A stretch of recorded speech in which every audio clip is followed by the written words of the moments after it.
초콜릿은 달콤해 달콤해 달콤해 오렌지는 상큼해 상큼해 상큼해.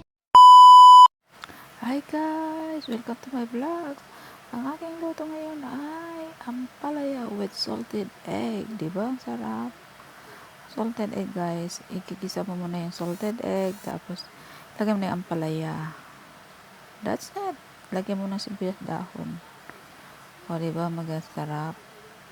Tapos ito yung pangalawa kong luto. Yung Baguio beans with egg na may carrots at saka red chili. Oh, di ba? Sarap din yan, guys. Mga technique sa pagluluto. At saka ito yung sultanghon with Chinese pichay. Ang sarap. Na may itlog din yan. Nilagyan ko ng itlog. Hindi na kailangan ng karne. Itlog ang ilagay mo. Masarap. Promise. Subukan nyo, guys. Masarap yan. Mas ano yan sa mga estudyante, mga bata. Ito yung aking favorites now. Pasta carbonara. Oh, di ba? Sarap. No, pwede na pang tinda. Isang order. Yan, isang tao na yan. Isang ganyan, isang tao na ang kakain diyan. O, di ba? Sarap. Carbonara pasta. O, di ba?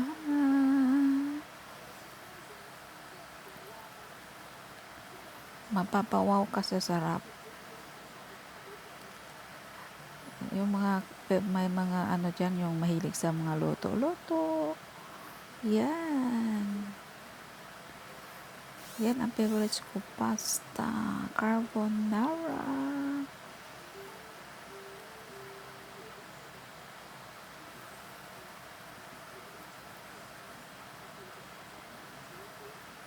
Tapos ito yung soup. At ito naman yung red beans. Ginataang red beans with bilo-bilo and kalabasa. Ang sarap, di ba? Red beans, ginataang red beans yan, guys. Na may bilo-bilo at kalabasa. Oh, di ba? Try nyo, ang sarap. Ito yung tofu with oyster sauce. Ang sarap din yan. Pa-fried mo muna yung tofu. Tapos, i-ano mo yung oyster sauce. Lagyan mo ng oyster sauce. Tapos, sibuyas, bawang. Ganun lang. Madaling luto. Easy cook lang yan siya. Yan naman ay, yung tukwa na mabaho. Pero masarap siya. Kaya binili ko na yan. Ito yung tomato with egg. At saka yung talbos ng kamote salad. Yan naman yung biko. Sarap ng biko. Diba? Kapag nakaalala kasi ako magluto ng biko, yan, nagluluto ako. Yan, masarap, diba? Masarap siya kapag maraming gata.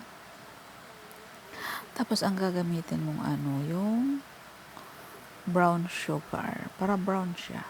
Yun, diba? Sarap.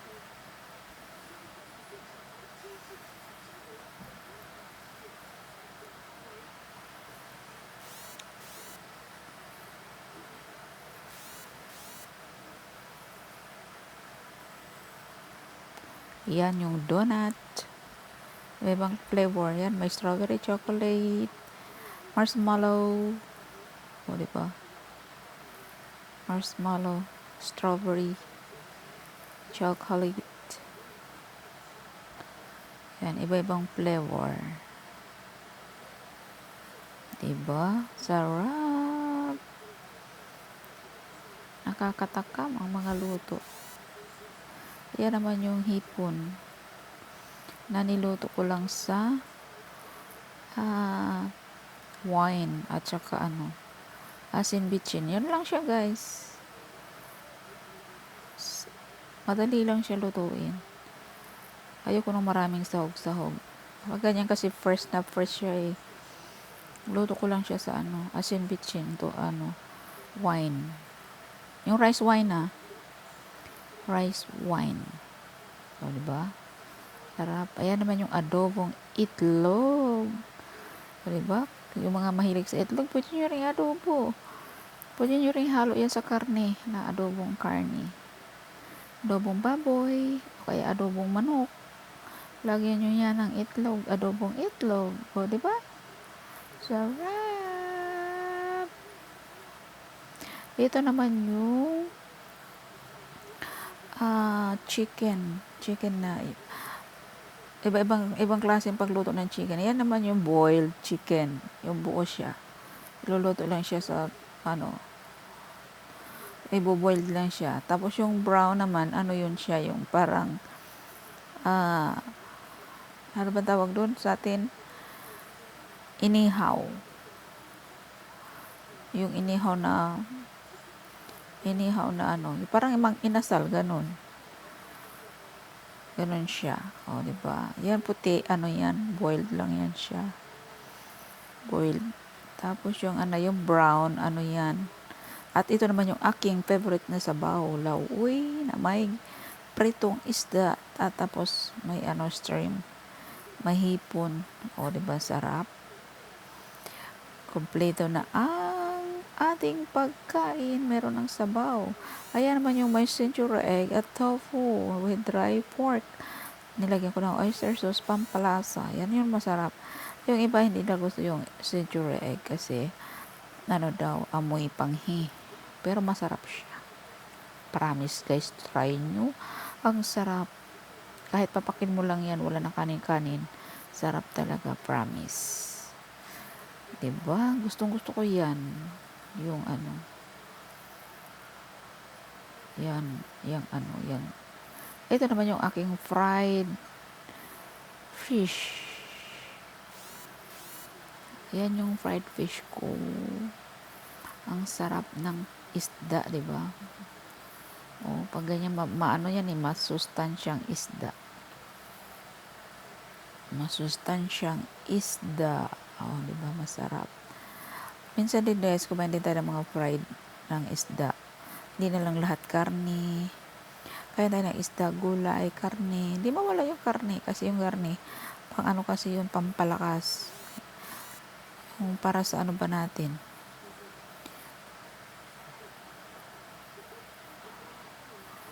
Yung karne. At saka yung isda, diba? Kailangan natin yun sa ating katawan. Para maging healthy tayo. At ito naman yung cold noodles na ang sauce niya ay peanut butter na may bawang at saka nilagyan nila ng pipino. Hiniwa-hiwa ng maliit yung pipino. Tapos yung peanut butter. Yung peanut butter guys, hindi yung matamis na peanut butter, yung walang timpla na peanut butter. Ikaw na magtimpla ng asin, bitchin, ganun. Tapos bawang, masarap siya. Yung pansit na ginamit, yung pansit sa atin, yung yellow, lang yan siya, cold, malamig na pero i-boil mo muna yung pansit, tapos palamigin mo, ganun. Tapos ito naman yung mabahong tokwa, pero masarap. Favorites ko yan. Gusto ko yan lalo na yung malutong. Tapos may ice cream. O, diba? Mabahong tokwa with ice cream. Sarap. Pang merienda. Yan, malutong. Ang sarap. Diba? Ang sarap talaga. Buhay. Alam mo naman yung buhay OFW. Thank you for watching guys. Bye-bye. God bless everyone. Hanggang sa muli kong vlog. Thank you so much.